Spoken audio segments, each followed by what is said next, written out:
présentation d'aujourd'hui à l'écran ainsi que les intervenants et intervenantes en vignette. Donc, je vais commencer par me présenter. Je m'appelle Catherine Légaré, je suis présidente fondatrice de l'organisme Academos. Vous êtes vraiment très nombreux à vous être inscrits à ce webinaire et à être présente aujourd'hui. Donc, je vous remercie vraiment d'être ici. Je vais arrêter mon partage d'écran un instant. En fait, on va continuer dans le partage d'écran. Je vais vous présenter le plan de la présentation d'aujourd'hui. Alors, comme vous le savez, on est ici pour vous présenter le nouveau rapport qu'Academos et Desjardins publie aujourd'hui.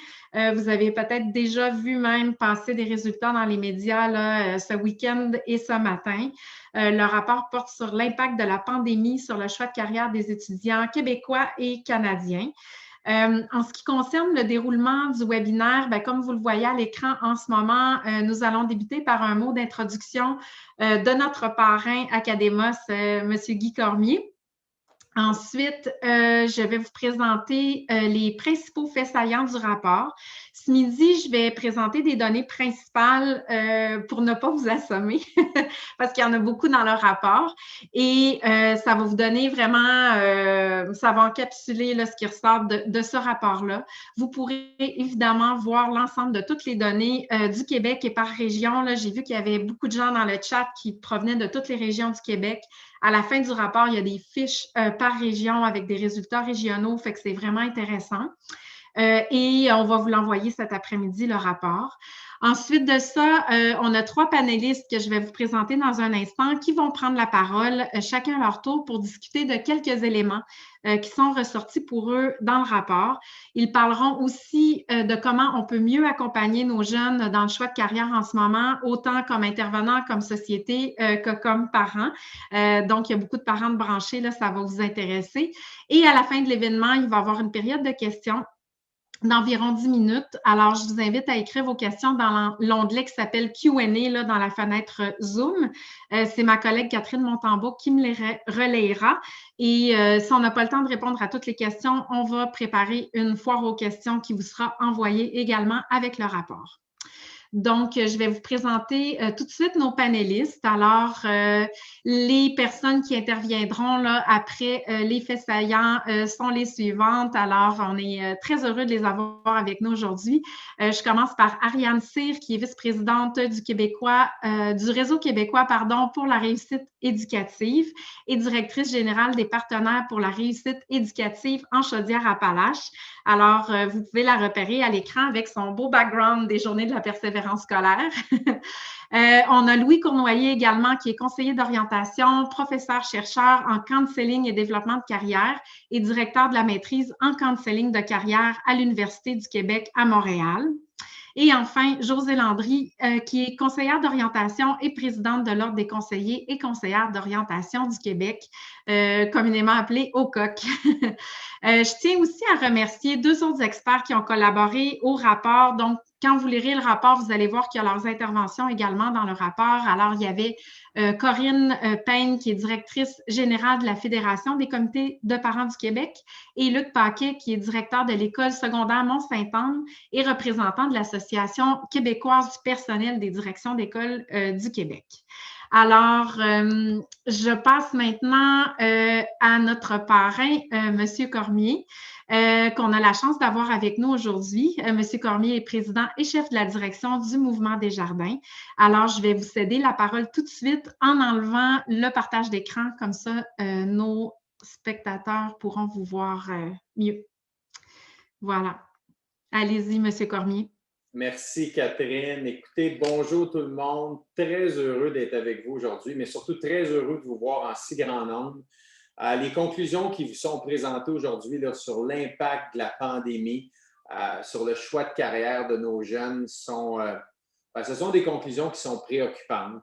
La crise sanitaire, là, elle a clairement eu un impact et elle a plongé plusieurs jeunes dans une période de plus grande fébrilité.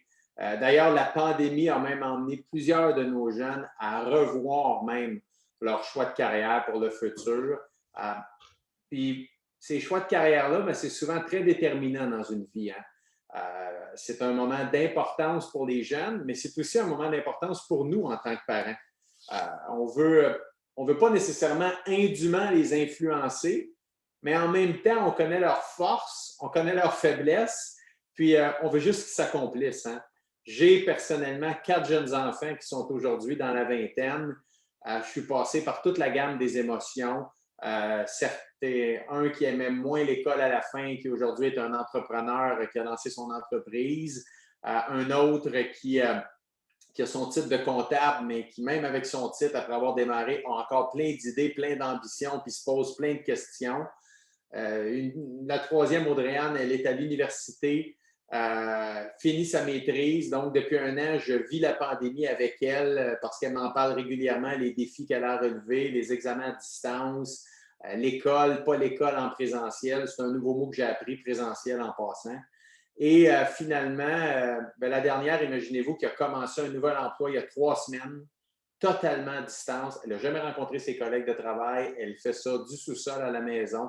Alors, elle aussi vit des émotions là-dedans. Alors, s'il y a une chose humblement que j'ai découvert, là, ça m'a pris un peu de temps, c'est qu'à la fin de la journée, il faut juste les écouter, vraiment les écouter. Puis dans le contexte de la pandémie actuelle, ils ont encore moins de moments de contact avec leurs amis, avec un professeur, avec un entraîneur.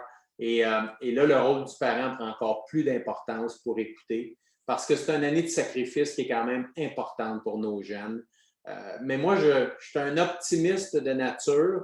Nos jeunes, ils ont quand même une grande capacité d'adaptation. Ils ont une grande résilience et je suis convaincu qu'ils sont capables de sortir grandis de cette période-là si on les aide tous adéquatement, même si à l'heure actuelle, il y a encore beaucoup d'incertitudes pour eux. Le trimestre d'hiver n'est pas facile. Ce n'est pas évident de voir comment ça va se passer à la rentrée d'automne. Est-ce qu'il va y avoir un retour à la normalité? Donc, ça fait partie des éléments d'anxiété de nos jeunes. La démotivation, dans certains cas, va en augmentant. On va le voir dans les études tantôt. Alors, moi, ça me permet de réaliser qu'il y a peut-être du bon. Hein? Les médias sociaux, on voit qu'ils ont du positif, mais on réalise avec la pandémie que même nos jeunes ont besoin de parler à des personnes. Même nos jeunes ont besoin d'être physiquement en interaction avec des adultes, avec des collègues, avec des amis. La vie sur le campus, les activités étudiantes, le sport, c'est tellement, tellement important. Puis là, on voit que la pandémie nous amène à réaliser ça encore plus, notamment pour nos jeunes. Puis je me mets dans la peau d'un parent, j'en suis un, là. On peut parfois se sentir impuissant, je pense, face à cette dernière année-là, ou même face à la démotivation d'un de nos jeunes qui remet en question ses choix de carrière, qui remet même en question son implication à l'école. Quand tu passes de 15, 20, 25 heures de sport par semaine qui te permettaient de t'épanouir dans quelque chose, il n'y en a plus de sport. Puis là, c'est une toute autre réalité. Ça fait soudainement beaucoup de temps libre à occuper, puis ça peut emmener une pression sur certains parents. Puis il ne faut pas être gêné comme parent actuellement à demander de l'aide. Il y a des ressources qui sont disponibles, il y a des personnes qui peuvent nous accompagner. C'est extraordinaire ce qu'on vit actuellement. Puis dans la vie d'un parent, je ne souhaite pas avoir à revivre ça. Vous tous, moi personnellement, pour nos enfants, pour des décennies, je l'espère. Alors, à situation extraordinaire, il faut peut-être avoir des remèdes ou aller chercher de l'aide de façon moins habituelle qu'avant parce qu'on veut juste aimer nos enfants et les aider. Puis j'aime beaucoup le thème de la semaine de la persévérance scolaire cette année où c'est nos gestes font un plus pour la réussite. Ça démontre que c'est un travail d'équipe. C'est tout le monde qui va aider notre jeunesse. Les parents, les enseignants, les accompagnateurs, les instructeurs. C'est ensemble qu'on va aider notre jeunesse à passer à travers cette période-là puis à les garder motivés. Et aujourd'hui, je suis convaincu que vous allez sortir avec des pistes de réflexion ou des pistes de solutions fort intéressantes. Alors, merci d'être à ce webinaire-là. Je vous souhaite une bonne conférence, tout le monde.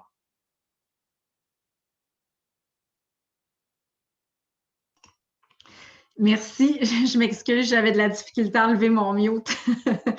Des petits problèmes techniques qui arrivent. Il va y avoir plein de liens à faire avec les résultats ensuite. Merci beaucoup, M. Cormier.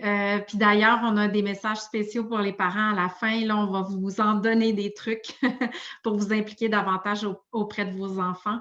Donc, on va continuer sans plus tarder. Je vais repartager mon écran pour vous présenter les constats de l'enquête.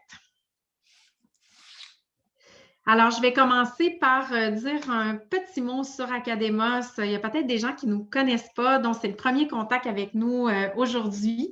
Alors, qui on est chez Academos? On est un organisme à but non lucratif qui aide les jeunes de 14 à 30 ans à trouver le métier de leur rêve en leur permettant de dialoguer gratuitement avec des milliers de professionnels passionnés par leur métier via une application de mentorat virtuel.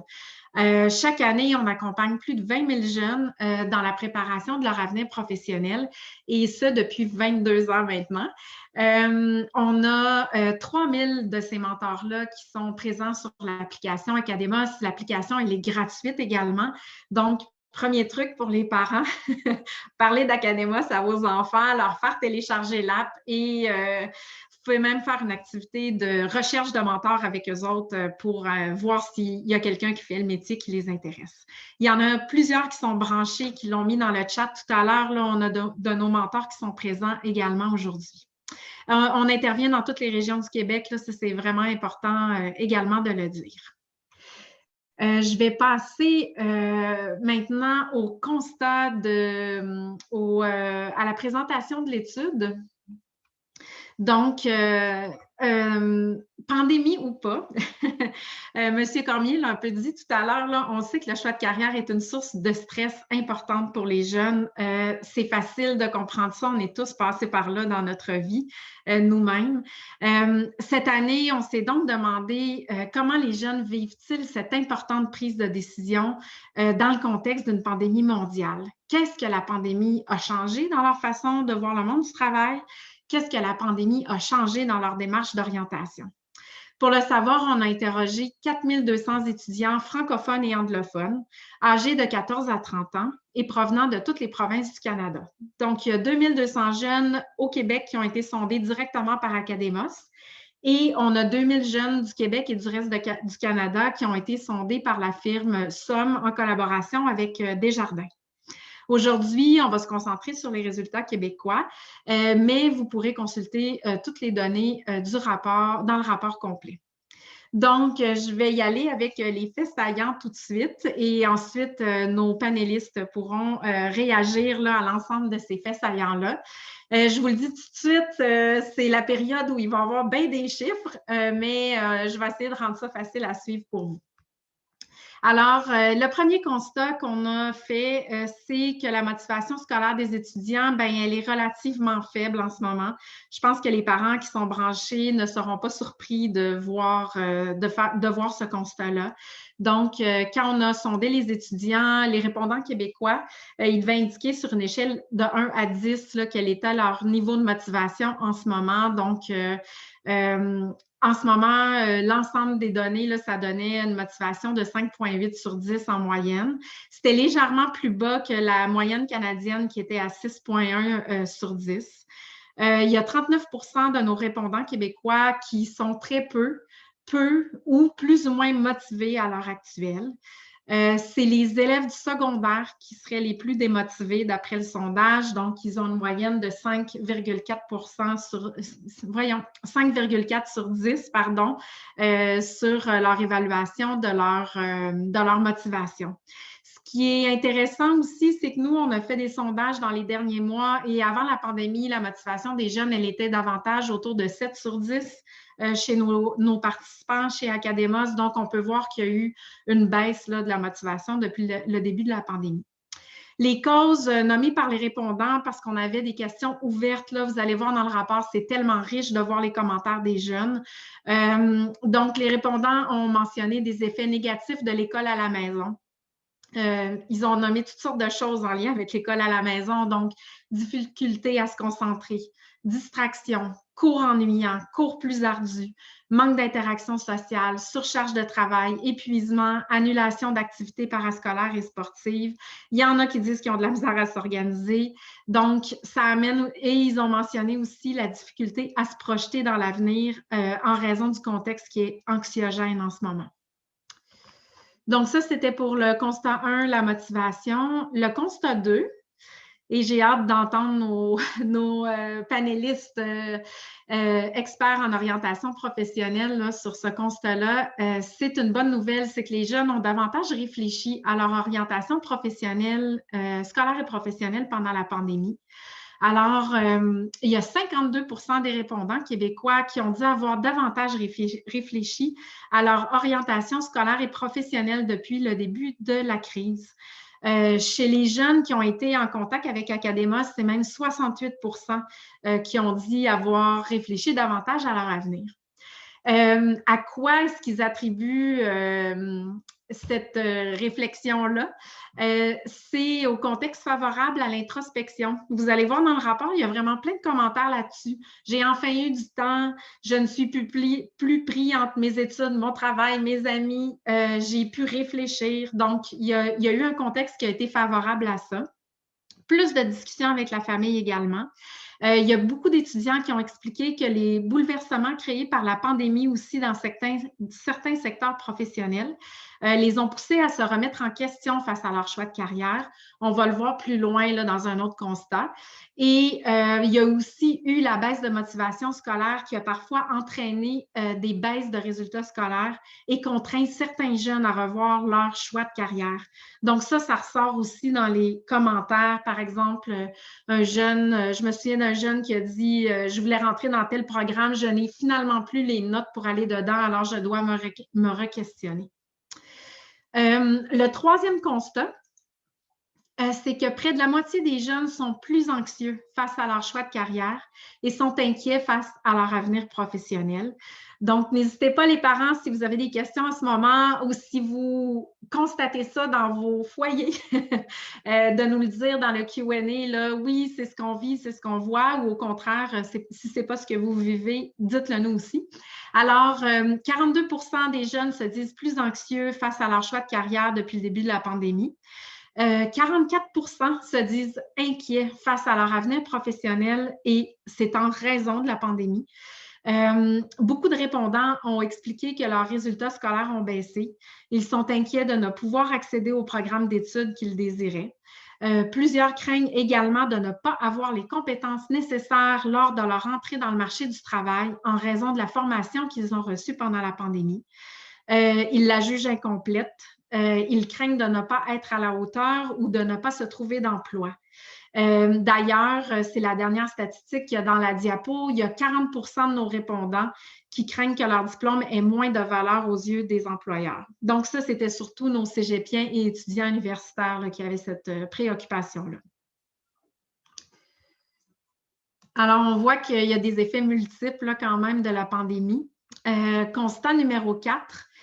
Près de la moitié des jeunes affirment que leur vision du monde du travail s'est transformée et environ 1 jeune sur 5 a changé de choix de carrière en raison de la pandémie. Donc, on a 40% des répondants qui ont affirmé que leur façon de percevoir le monde du travail a changé depuis le début de la pandémie. Qu'est-ce que ça veut dire? Plusieurs jeunes expliquent avoir perçu que certains métiers sont essentiels alors que d'autres semblent moins l'être. Ils ont aussi la perception qu'il y a des emplois qui sont moins stables qu'ils le pensaient, que le marché du travail semble plus froid et stressant qu'ils le croyaient. C'est quand on regarde l'ensemble des commentaires, c'est ce qui ressort. Il y a 15% des répondants qui ont complètement changé de choix de carrière et qui ont attribué ce changement-là spécifiquement à la pandémie. Le facteur le plus commun par lequel les jeunes expliquent leur changement de carrière, c'est la baisse des notes, là, comme je le disais tout à l'heure. Ça peut les empêcher d'accéder au programme d'études dans lequel ils désirent s'inscrire. Cependant, il y a d'autres jeunes que leur changement est dû au fait qu'ils se sont découverts de nouveaux intérêts, de nouvelles passions durant la pandémie et ça les a poussés à modifier leur choix de carrière. Ensuite de ça, un autre constat qu'on a, un autre grand constat, c'est qu'il y a des secteurs d'activité dont la désirabilité a été plus affectée dans la pandémie. Donc, quand on a créé ce sondage, on voulait investiguer ça. On se disait, ah, on entend parler beaucoup de la pression dans certains secteurs ou des pertes d'emploi dans d'autres secteurs. Est-ce que ça influence la perception que les jeunes ont des secteurs et est-ce que ça influence leur désir d'y aller? Alors, ce qu'on voit dans l'enquête, c'est que les secteurs les plus affectés sont l'éducation et la santé. Toutefois, on a eu la surprise que l'impact n'est pas que négatif sur ces secteurs-là. Alors, comme vous pouvez le voir, là, on a pris ces deux exemples-là, mais on a une série de secteurs sur lesquels on a investigué. Donc, en santé, par exemple, il y a 29 des jeunes qui ont moins envie d'aller travailler dans ce secteur-là qu'avant. Mais il y en a 22 qui ont davantage envie d'aller y travailler. Donc, il y a eu du mouvement dans les deux sens.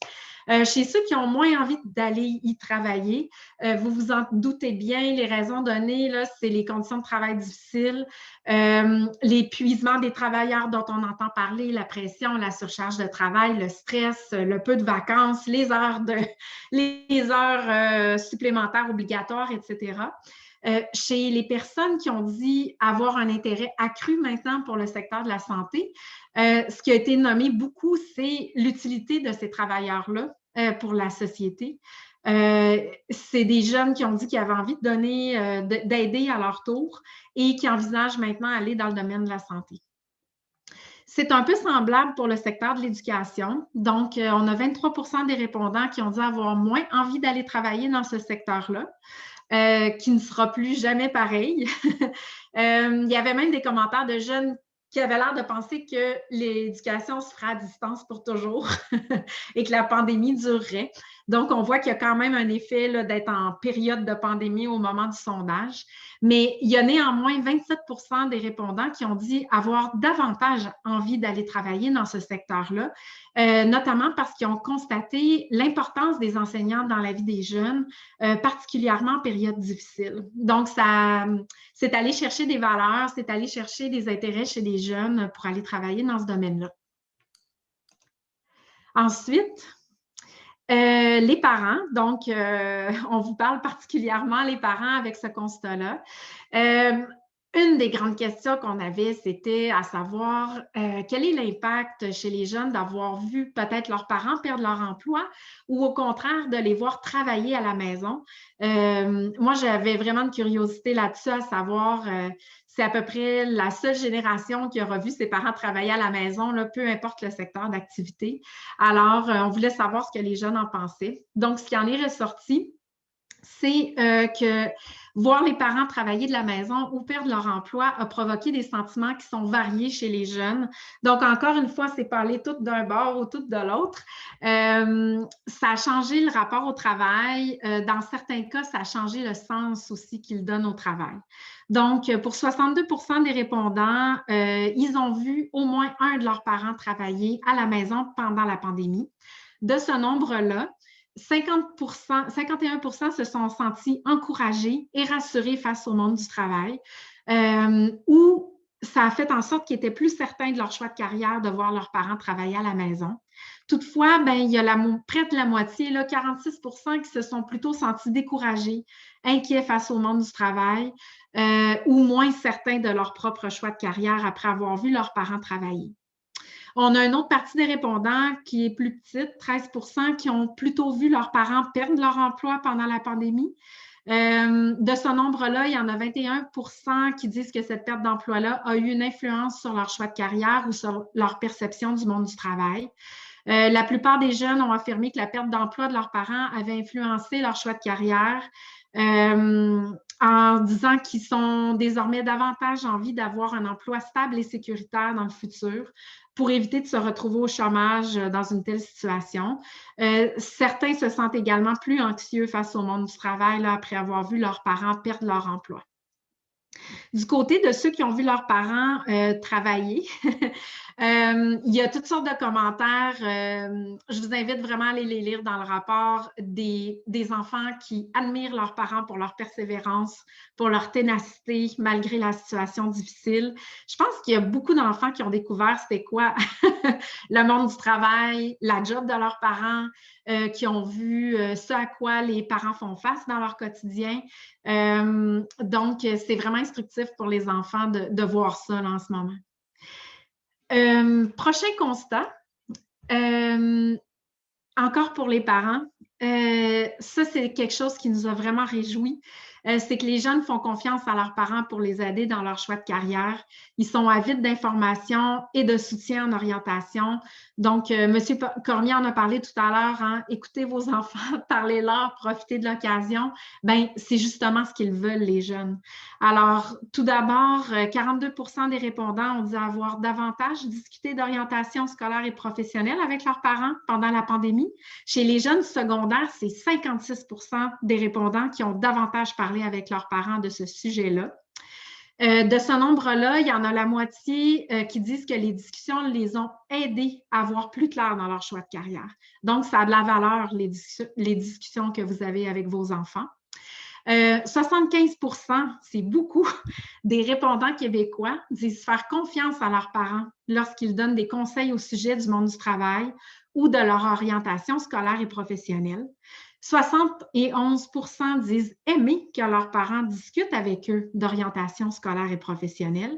Et 66% estiment que leurs parents sont de bonnes personnes ressources pour les aider dans leur choix de carrière. Donc, c'est le fun d'entendre ça. Fait qu'on va essayer de vous outiller pour avoir ces conversations-là. On va en reparler un peu plus tard. Donc, quelles sont les façons dont les jeunes aimeraient que leurs parents les aident avec leur orientation? Tout d'abord, c'est en posant des questions pour les aider à identifier leurs intérêts, leurs valeurs et leurs aptitudes.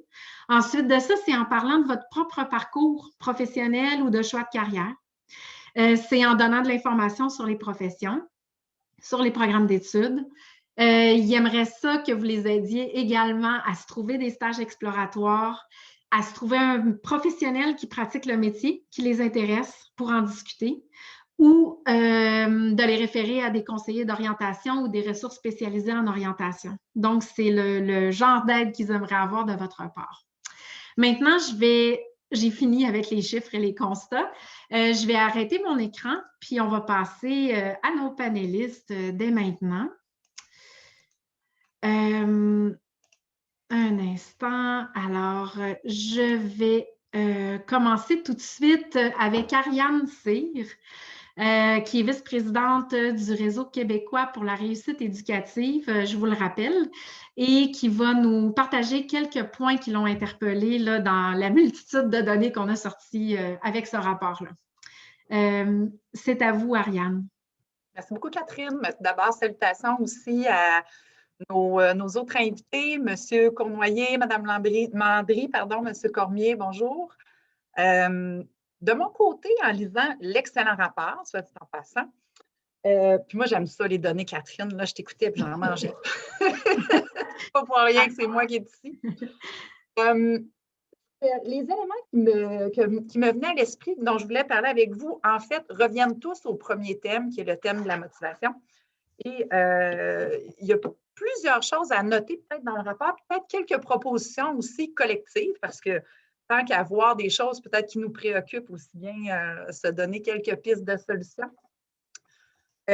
La motivation, je le rappelle, c'est un concept dont on parle beaucoup, on le voit beaucoup dans les médias. Monsieur Cormier, vous en avez fait mention dans votre introduction.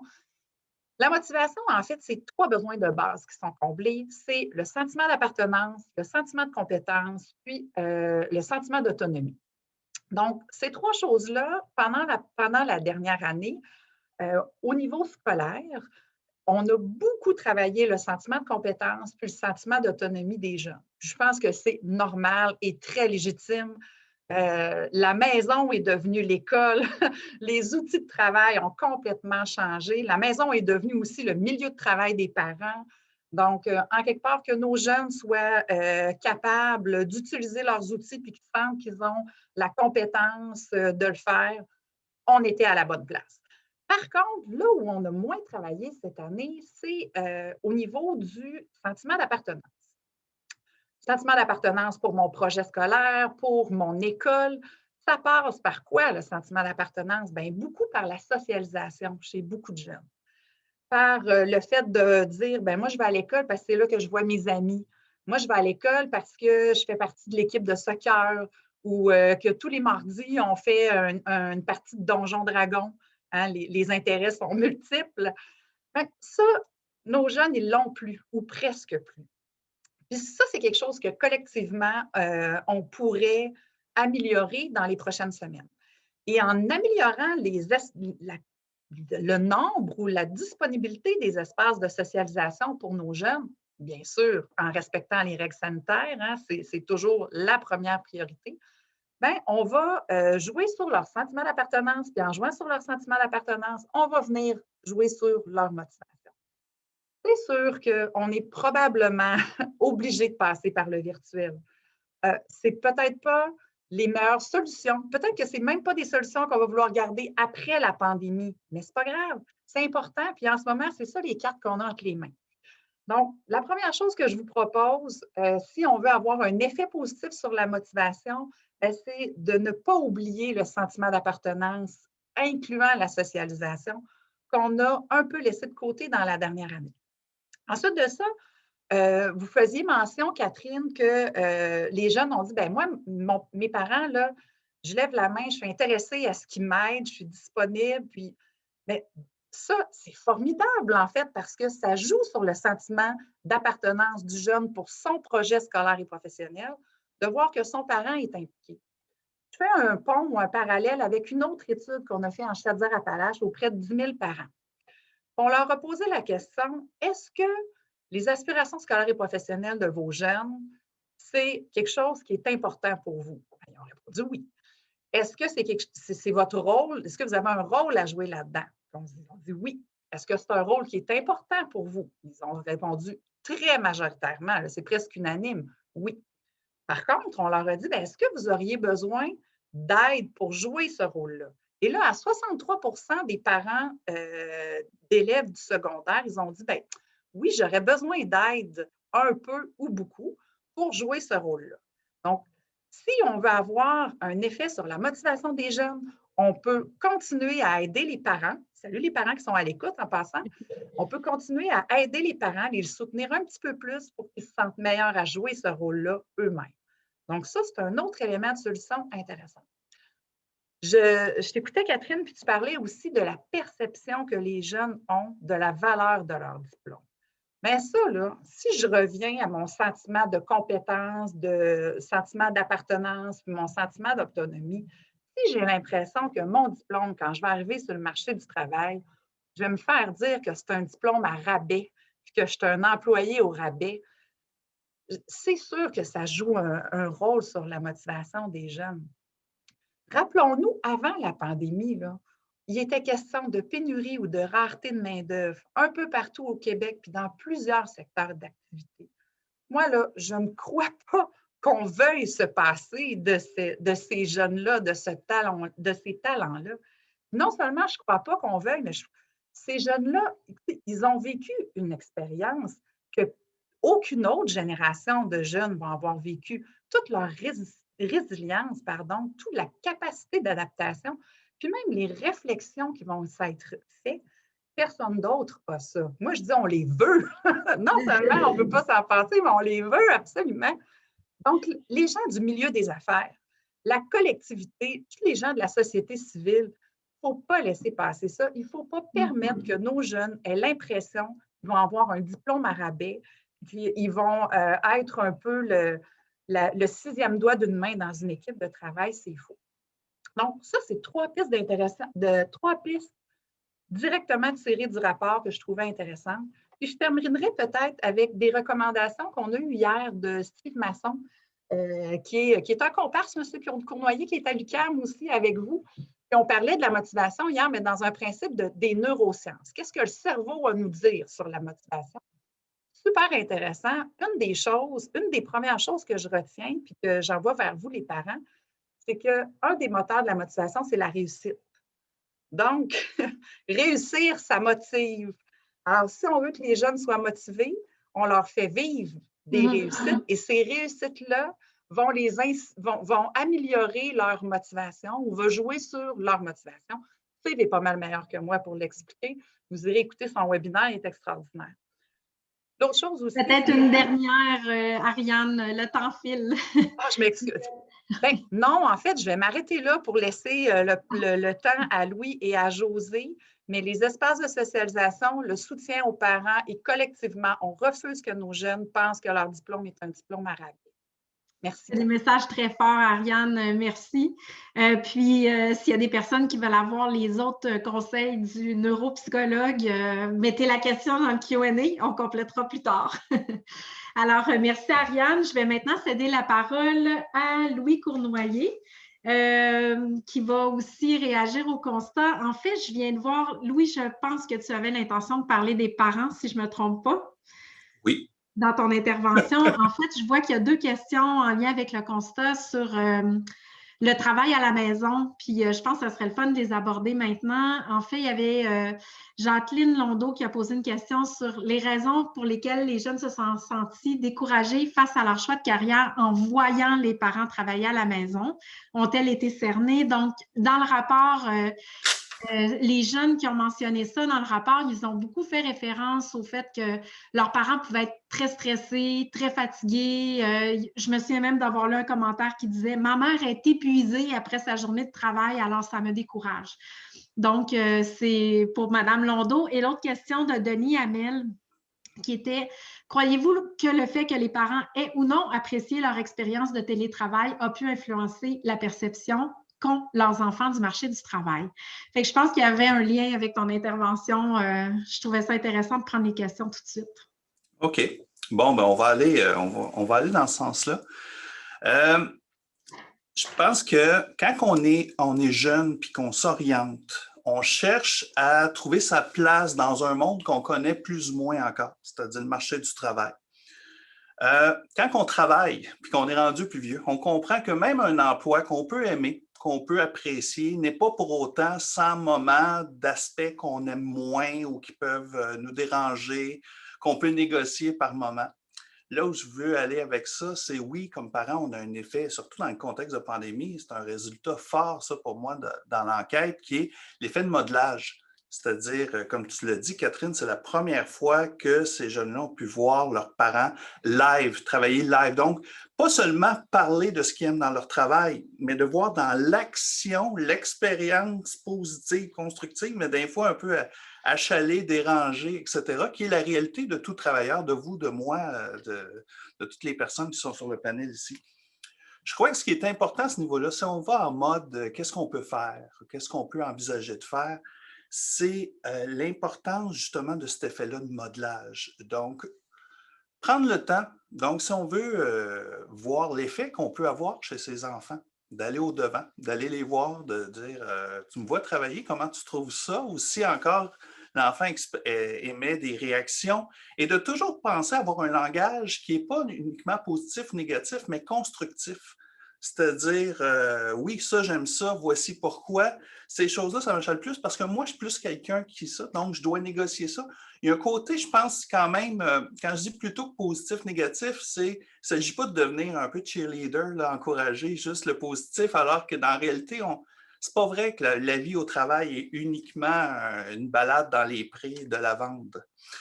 Et l'autre chose que je voulais dire, c'est l'importance dans la relation avec l'enfant aussi, de prendre le temps de bien soutenir. Puis comment on peut bien soutenir comme parent?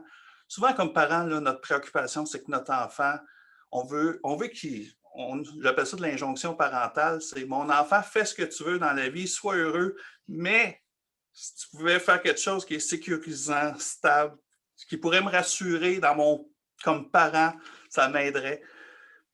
Je pense que l'enfant il est en quête d'autonomie, il a besoin de développement, mais il a encore besoin de soutien des parents, ça ressort dans l'enquête. Donc, je vous inviterais à considérer davantage écouter et refléter. Je vais préciser ce que ça veut dire. Écouter et refléter plutôt que dire et conseiller. On peut avoir tendance à vouloir se montrer bon éclaireur. Nous, on est passé par là. On va dire à notre enfant quels sont les pièges à faire attention, quels sont les choix qu'ils devraient faire, dans une vision bienveillante des choses.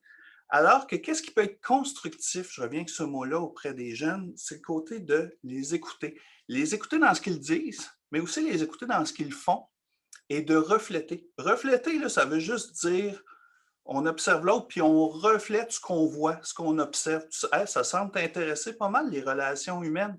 Hey, ça a l'air t'intéresser quand les choses sont un petit peu plus intellectuelles. On pitch des mots comme ça. Le processus se fait chez l'enfant. Puis quand il disait les enfants apprécient le conseil des parents, je dirais même aux parents, il y a peut-être des parents qui ont réagi, dis-moi, mais moi, mes enfants ne me parlent pas. Non, c'est pas parce qu'ils ne vous parlent pas qu'ils ne vous écoutent pas et qu'ils ne vous entendent pas et, dans ce qu'on a vu, qu'ils ne vous observent pas. Donc, c'est ça. Donc, essentiellement, je résumerai à ça, c'est l'importance d'avoir une écoute et une communication constructive. Donc, pas faussement positive, concrète, appuyée, mais qui exprime l'importance de s'écouter soi dans tout ça puis de prendre compte de soi. Voilà. Hey, merci, Louis. Fait que même s'ils nous disent tu ne comprends jamais rien, on continue, c'est ça? C'est ça. Ça fait partie du développement de l'autonomie et de l'identité. Excellent. Bien, merci. Alors, je vois qu'il y a des questions qui rentrent aussi. Alors, il y aura sûrement une suite dans la période de questions. Je vais maintenant céder la parole à Josée Landry, qui est conseillère d'orientation et présidente de l'Ordre des conseillers et conseillères d'orientation, pour qu'elle nous partage ses réflexions.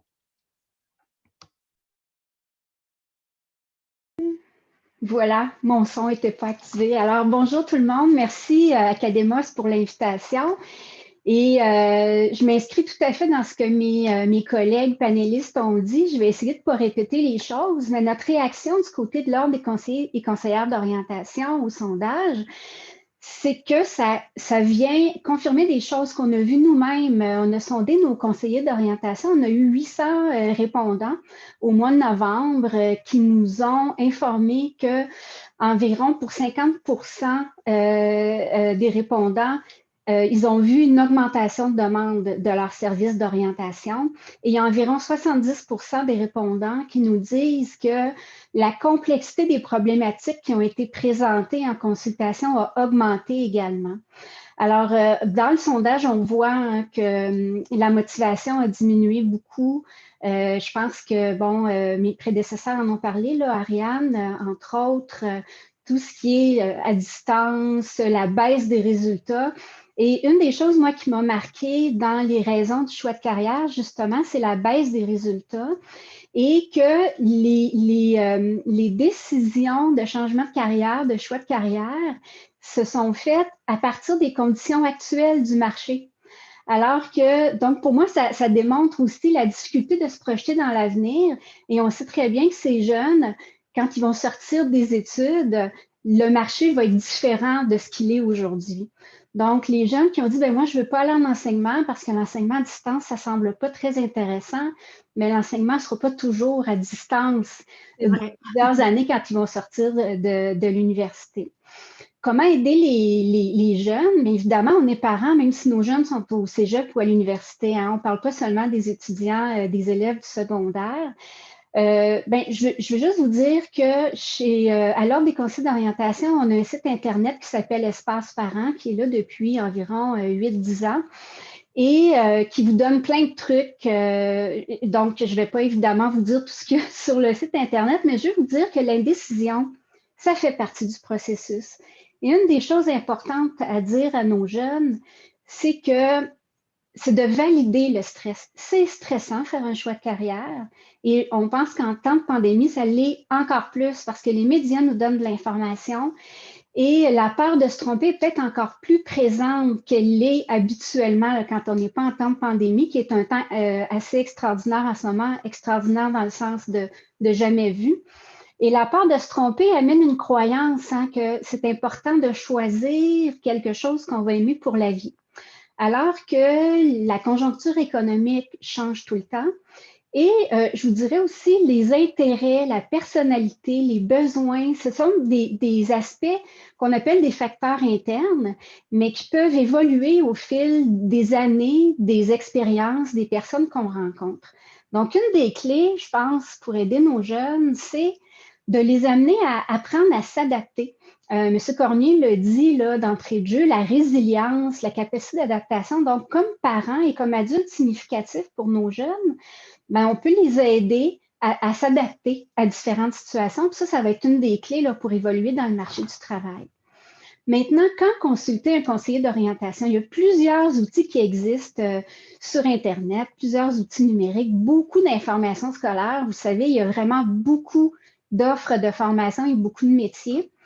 Et comme parent, on peut à un moment donné se sentir dépassé. C'est très normal qu'on ait des enjeux émotifs en lien avec le choix professionnel de nos jeunes. Et malgré toute notre bienveillance et notre bon vouloir et notre écoute, on peut être porté parfois à transférer à nos jeunes ou transmettre à nos jeunes nos inquiétudes, nos aspirations, ce qu'on aurait voulu faire, les erreurs qu'on ne veut pas qu'ils reproduisent.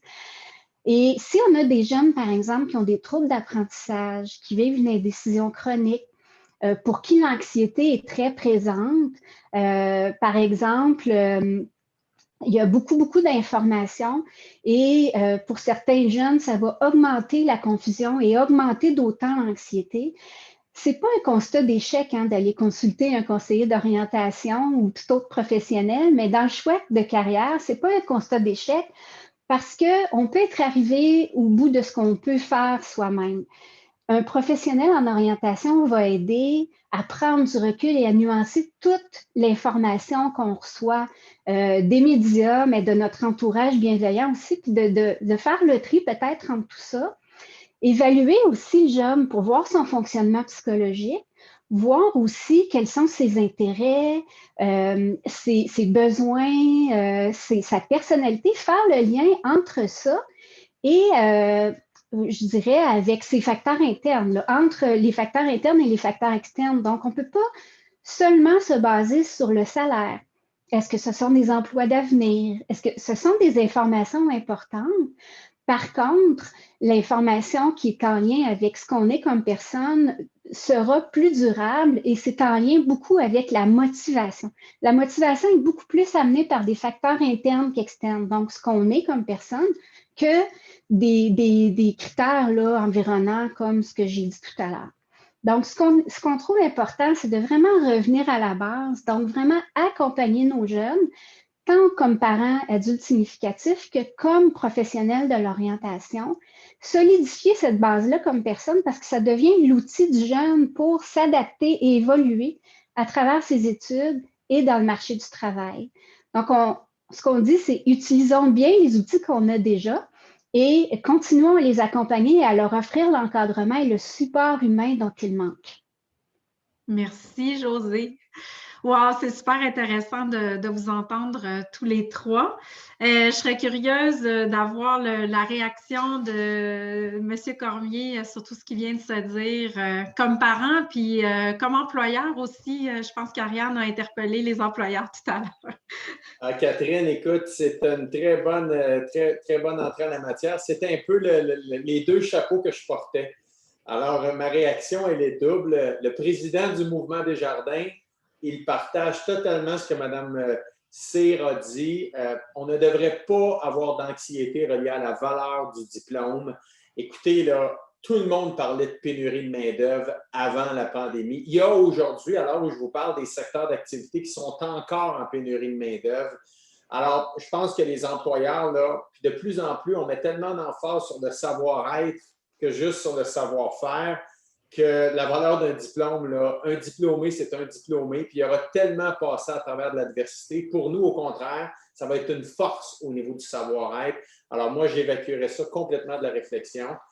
Et là, c'est le papa maintenant qui va vous parler de 4 enfants. Je partage tellement ce que M. Cournoyer a dit. Je vous l'ai dit d'entrée de jeu, j'ai 4 jeunes, dont 2 là, qui sont plus fin vingtaine. Et je suis fasciné aujourd'hui dans les discussions que j'ai avec eux, comment ils me font réaliser qu'à 13, 14, 15, 17 ans, ils m'écoutaient quand même, alors que j'étais convaincu qu'ils se foutaient de moi et que je leur tombais sur les nerfs royalement. Alors, ce n'est pas un message d'espoir, là, mais je réalise beaucoup plus aujourd'hui l'impact que j'ai eu sur mes jeunes que je le pensais il y a peut-être 8-9 ans. C'est une des raisons pourquoi j'ai décidé de devenir parrain d'Academos, de même mentorer depuis quelques semaines 2 jeunes, Tristan et Aurélie, puis d'essayer humblement de répliquer ce que j'ai pu apporter à mes jeunes, à d'autres jeunes. Et je te félicite, Catherine, avec ce que tu fais chez Academos depuis 20 ans. Vous allez me permettre de remercier la Fondation Desjardins aussi, qui appuie Academos, plusieurs gestionnaires, employés, administrateurs qui font un super travail pour aider notre jeunesse au Québec. Alors, merci Academos et merci à nos panélistes. Je pense que c'est fort intéressant ce midi. Je veux dire merci à toute ma gang aussi. Je ne suis tellement pas toute seule chez Academos. Ils sont tous branchés là, en ce moment. C'est vraiment un travail d'équipe. Puis c'est un travail avec le milieu. Moi, c'est ça que je vois aussi dans les constats du rapport. C'est vraiment la place des parents. Puis jusqu'à maintenant, les parents, ben, on n'avait pas beaucoup de liens chez Academos. Ça va changer à partir d'aujourd'hui.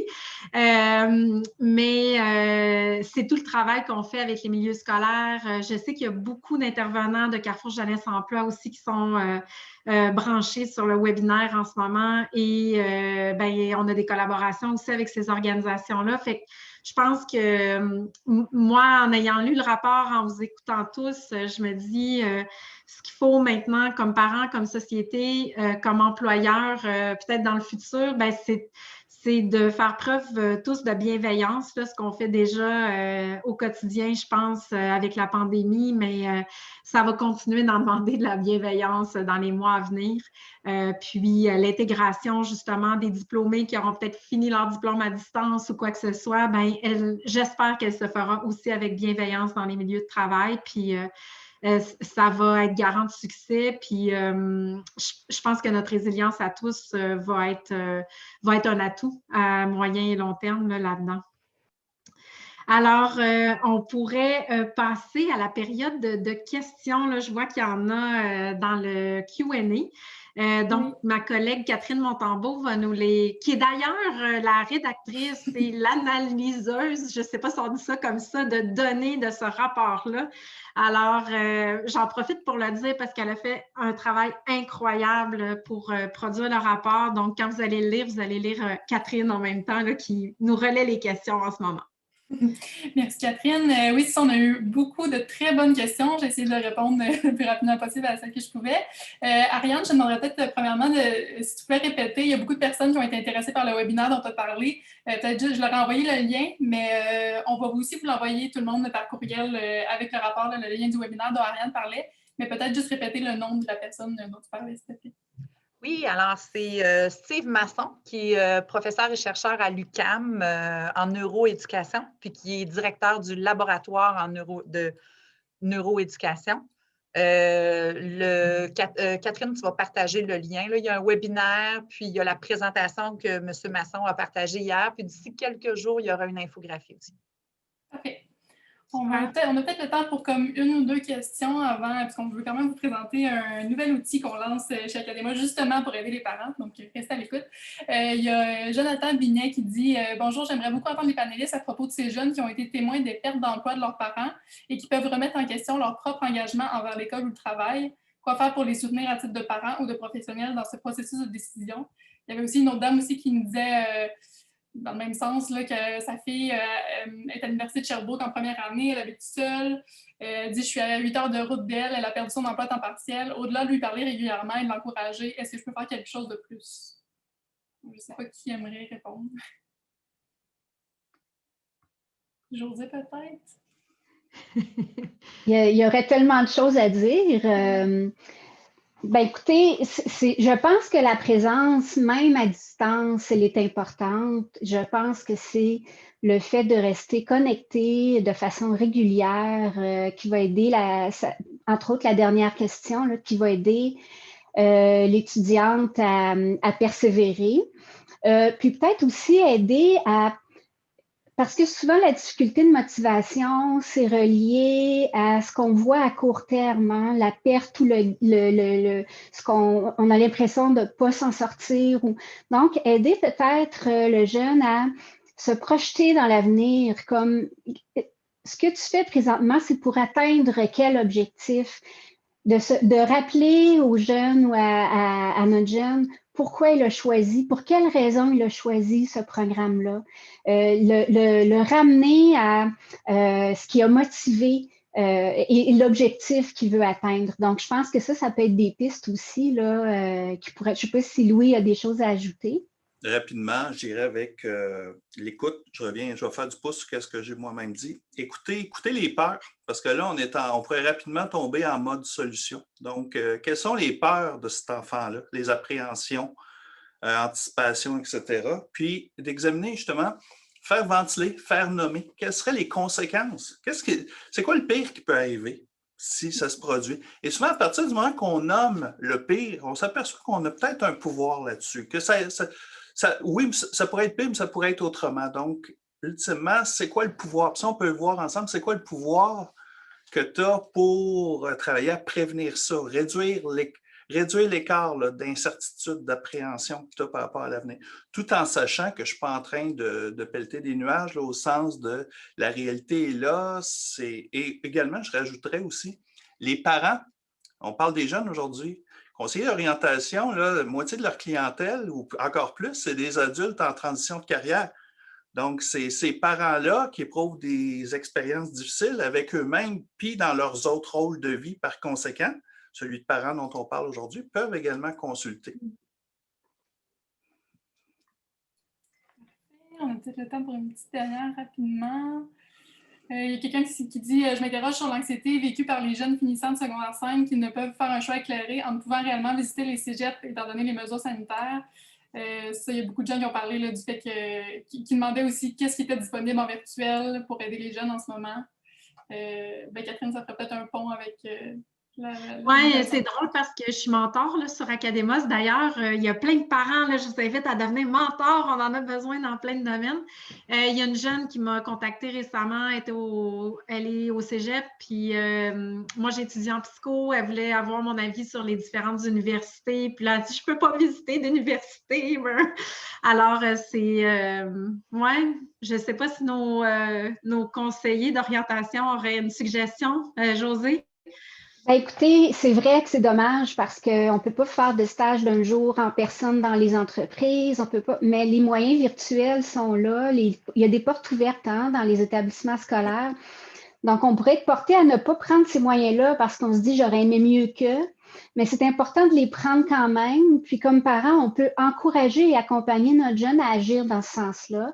Je reprends un peu l'expression de Louis, c'est que ça donne un pouvoir aussi de au moins agir en ce sens-là et avoir de l'information. Puis peut-être en discuter avec l'entourage, puis consulter un conseiller d'orientation, que ce soit, comme Louis le disait, le parent ou le jeune, mais et d'échanger à ce sujet-là avec notre jeune. Ouais. J'ajouterais peut-être, Catherine, il y a des milieux scolaires qui ont été super créatifs et innovants. On a vu même des visites virtuelles 3D avec des lunettes qui sont envoyées à la maison. Allô, le cégep de Thetford? Donc, c'est vraiment, là, les gens sont super mobilisés pour soutenir le plus possible les jeunes, que ce soit des organisations comme les vôtres qui font du travail extraordinaire pour que les jeunes puissent concrètement avoir plus d'informations ou les milieux scolaires. Je pense que ça vaut la peine d'aller voir les pages Facebook, les comptes Instagram des établissements d'enseignement parce qu'en ce moment, ils publient des vidéos, des photos, des témoignages d'étudiants actuels. C'est pas comme une visite en personne, là, comme Josée le disait, mais ça vaut la peine d'aller explorer ce que chaque établissement offre en ce moment. Oui. On n'aura pas le temps pour plus de questions, malheureusement, mais je vais continuer d'écrire, de répondre aux gens pendant que Catherine fait la conclusion. Super. Puis, comme on a dit tout à l'heure aussi, il y aura une foire aux questions d'envoyer avec le rapport ou un peu après s'il y a trop de questions puis qu'on doit les compiler. Donc, je vais poursuivre en partageant mon écran. Voilà, donc vous devriez être de retour dans le partage d'écran. Vous avez vu dans le webinaire, on a beaucoup parlé du rôle des parents. C'est pas pour rien. On profite aujourd'hui de l'événement pour annoncer le lancement d'une nouvelle zone parents Academos propulsée par Desjardins. Donc, On parlait de la fondation tout à l'heure, c'est le genre de projet qu'on fait quand on a des collaborations comme ça avec des fondations. Alors, vous le voyez à l'écran, je vais même aller faire un petit tour live là, sur la zone parents. Ce qu'on a créé, c'est une nouvelle section sur notre site web. On avait déjà la section pour les jeunes, les mentors, les intervenants dans les milieux jeunesse. On vient d'ajouter une zone parents qui va regrouper une foule de contenus vulgarisés par des experts pour vous outiller, les parents, soutenir le dialogue parents-ados autour de l'orientation. Par exemple, si j'y vais à l'instant, voyons. Si je vais à l'instant ici, là, je suis sur la zone parents, donc si j'accède aux ressources rapidement, vous pouvez voir, là, on a déjà commencé à mettre plusieurs articles de blog.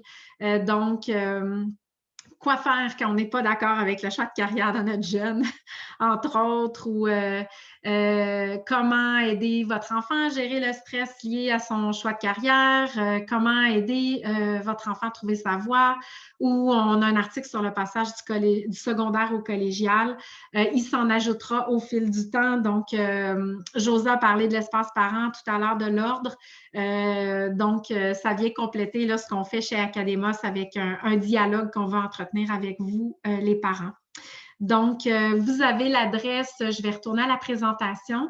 Vous avez l'adresse de la zone parent dans la présentation, mais elle sera également dans le courriel que vous allez recevoir plus tard aujourd'hui.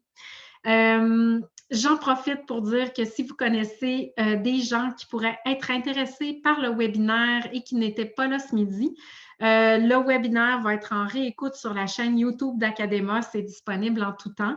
Vous allez recevoir le lien du webinaire également plus tard cet après-midi. Pour télécharger le rapport complet, vous avez l'adresse à l'écran en ce moment.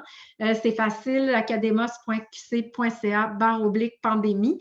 Vous aurez le lien également dans le courriel cet après-midi là, si vous souhaitez y aller seulement avec un clic. On vous invite à le télécharger, à le partager avec votre réseau. Et je vais terminer en remerciant Desjardins pour leur contribution à ce rapport-là. Parce qu'il n'y aurait pas eu la même ampleur, très certainement, sans votre contribution. Je remercie Guy Cormier, Ariane Cyr, Louis Cournoyer et José Landry pour vos éclairages aujourd'hui. Ça a été super intéressant. Et il est déjà 13h02. On était près de 1000 à être branchés en ligne ce midi. Ça montre comment les parents et les intervenants prennent à cœur le choix de carrière, la persévérance scolaire des jeunes du Québec. Alors, je vous souhaite un bon restant de journée, d'excellentes journées de la persévérance scolaire. Et à bientôt. Puis si vous avez des commentaires sur le rapport, n'hésitez pas à nous en faire part. Merci. Bonne journée.